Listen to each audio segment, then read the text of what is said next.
14 millennia ago, there was the story of a boy. He had powers like no one else. It was unbelievable. The people couldn't believe it. They went, "You got special powers." But they said it in their own language. It was something like,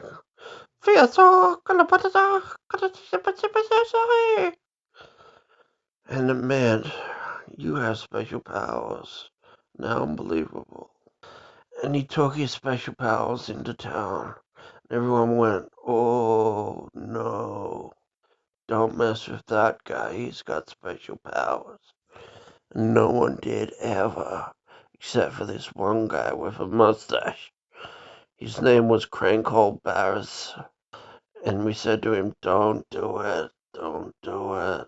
All the villagers said it.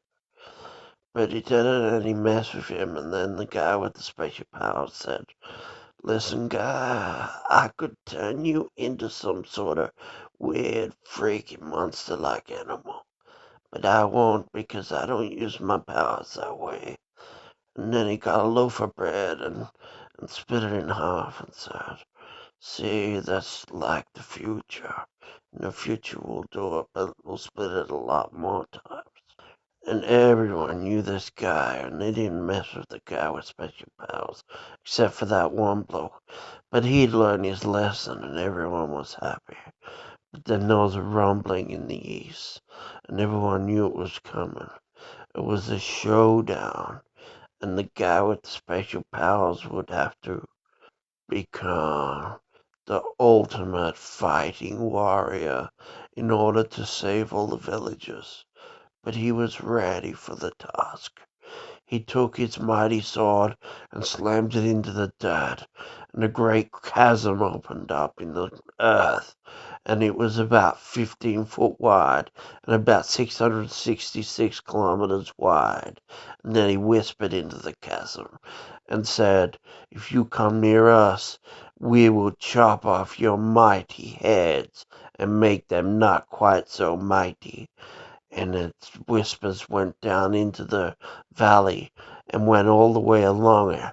And the guys who were coming, who were mighty, were listening into the big chasm that opened up.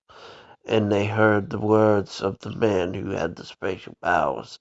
And they couldn't believe it.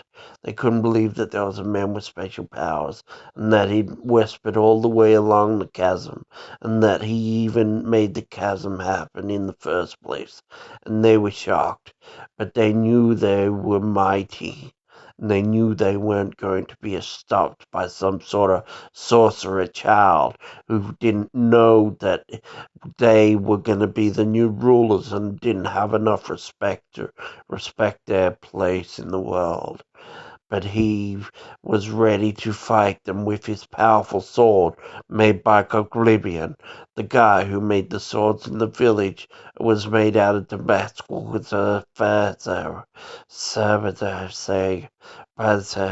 steel, and made it very powerful.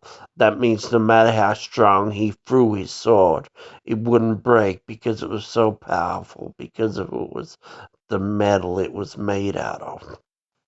And everyone was scared of this guy, but they were still his friend because, one, because you didn't want to mess with a guy with magical powers, you wanted to keep him on your side. And then there's number two, which was he wasn't a bad bloke really. Like he talked down to people because he was like had powers and stuff, but at the same time he wasn't like real rude. He didn't like kick people or anything, and he showed everyone mercy. And so the battle began, and the mighty warrior stepped forward, the one with the special powers, and all the tribes of the Capola people come forward, and they said, "We are mighty, and you will not stop us. Stand aside, and we will rape and pillage your village, because yeah, that sounds like something we'd do." And he said, "No, I will give you one warning."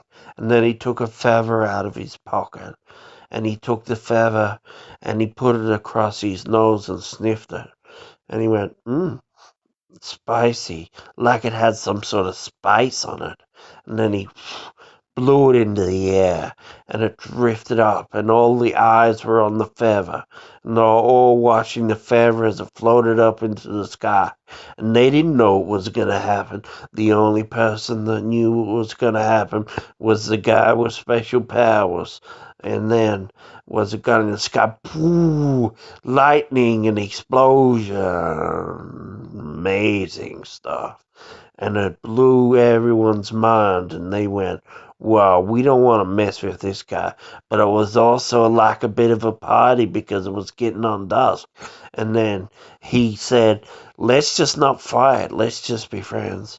And then he didn't have to use his special powers on them because they decided they were all going to be friends.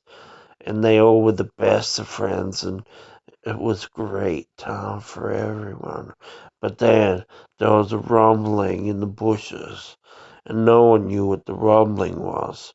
And that's next week's episode.